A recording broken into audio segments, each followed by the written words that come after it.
के बराबर शक्तिशाली हैं। अंगद कहे जाऊं मैं पारा, जिए संशय कुछ फिरती बारा। बस उनके साथ एक समस्या है कि उनके मन में संशय है कि मैं लौटूंगा कि नहीं लौटूंगा। और संशय क्यों है?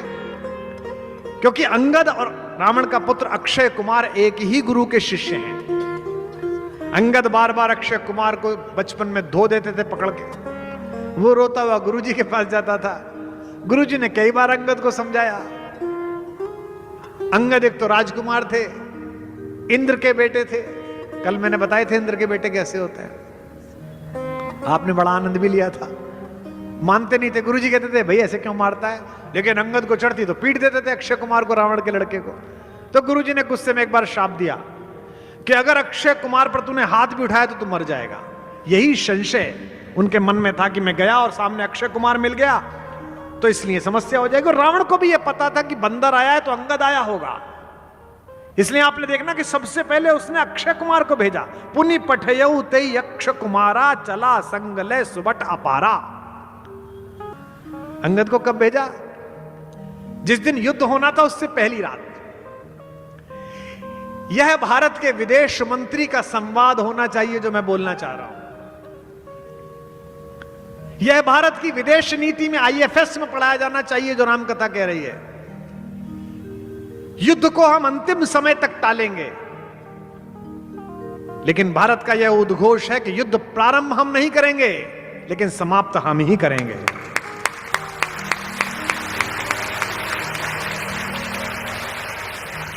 युद्ध जिस दिन होना है उससे पहली रात्रि में भगवान ने कहा युद्ध परिषद में बैठकर, विभीषण एक बार फिर आपके भाई से बात की जाए क्या? मैं नहीं चाहता कल निरपराध लोग मारे जाएं। विभीषण ने कहा भगवान वो मानेंगे नहीं, मैं जानता हूं उनको, युद्ध अवश्यंभावी है। भगवान ने कहा नहीं, एक बार मैं प्रयास करके देखना चाहता हूं, भेज दीजिए, एक दूत भेज दीजिए। जैसे ही दूत का नाम हुआ हनुमान खड़े हो गए। सर, भगवान ने कहा नहीं तुम नहीं, तुम पिछली बार गए थे, बड़ा कष्ट हुआ उसको, ऐसा आदमी भेजो जिसे देख के वो प्रसन्न हो। तो अंगद से कहा गया तुम जाओ। अंगद ने जो वहां बात की है वो कम्युनिकेशन में पढ़ाया जाना चाहिए, पत्रकारों को पढ़ना चाहिए, चैनल के लोग आए। अगर युद्ध नहीं टल रहा तो सामने वाले व्यक्ति को इतना हतोत्साहित करो कि वो आधा युद्ध पहले ही दिन हार जाए। जैसे ही रावण को पता चला कि राम जी ने दूत भेजा है तो रावण बड़ा प्रसन्न हुआ। उसे लगा कि राम डर गए। अहंकारी आदमी विनम्रता को कायरता समझता है, यह सामान्य प्रक्रिया है। रावण भी भयंकर अहंकारी है। उसने तुरंत राजसभा बुलाई अपनी और चारों तरफ अपने राज्यसभा के सदस्य इकट्ठे किए हुए। चमचे, चमचे समझते हैं आप? चमचे की पहली क्वालिटी यह है कि वो भरे हुए बर्तन में लगता है और जब तक माल निकलता है तब तक चुप रहता है। जैसे ही पतीला खाली हो जाता है फिर टन टन टन टन बोलना शुरू करता है। चमचा टाइमिंग समझता है। तो चमचा मंडल बैठा। रावण ने कहा कि हा देखो डर गया, दूध भेजा है शांति के लिए।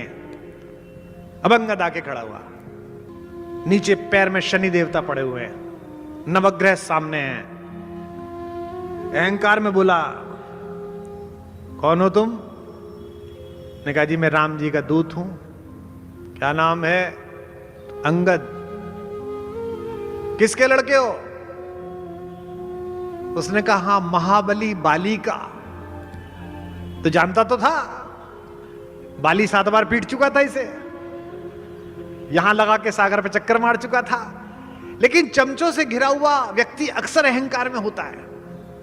वो झूठे किस्से सुनाता है चमचों को और चमचे खुश रहते हैं। अरे ऐसा कर दिया था हमारे नेताजी ने एक बार। भाई साहब क्या बात कर रहे हो आप?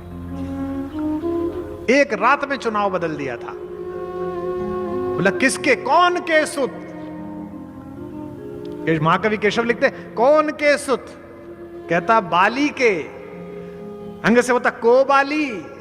कौन बाली? तो अंगद मुस्कुरा के बोला न जानिए, याद नहीं आया? वही बाली जिन्होंने आपको 7 बार मारा और सागर के चक्कर लगा। मैं उन्हीं का बेटा हूं अंकल जी। फिर गोल कर गया, डर गया। कौन के सुत? बाली के। को बाली न जानिए, पोटरी कांख में चाप रहे, सागर साथ नहात बखानिए। फिर बोला सागर कैसे तरियो, समुद्र कैसे पार करा, कितना बड़ा काम। अंगद बोला इसमें क्या है, जैसे गोपद, जैसे गाय कीचड़ में पैर रखते थे बच्चा पार कर देता, ऐसे पार कर लिया। फिर अहंकार आहत हुआ। आखिरी बात पे तो आप बहुत देर तक हंसेंगे, प्रसन्न हो जाएंगे। सागर कैसे तरियो जैसे गोपद। फिर अच्छा अच्छा बकवास बंद करो, किस काम से आए हो। तो अंगद हाथ जोड़ के बोला अंकल जी हम किष्किंधा में रहते थे, हमने सोने का चोर देखा, हमने चांदी का चोर देखा, दूसरे की पत्नी का चोर नहीं देखा था, देखने के लिए आए थे कैसा लगता है। सागर कैसे तरियो जैसे गोपद, काज कहा सिए चोर ही देखो। सीता के चोर को देखने आया हूं। मनोबल कितना टूटा होगा उस पल रावण का। ऐसा चाहिए आपको राजदूत, जो कॉमनवेल्थ में खड़ा हो तो पड़ोसी देश के साथ ऐसी बहस करे कि युद्ध से पहले ही देश का मनोबल नीचे गिर जाए। ये राम की कहानी पढ़ाओ अपने IFS में जाके।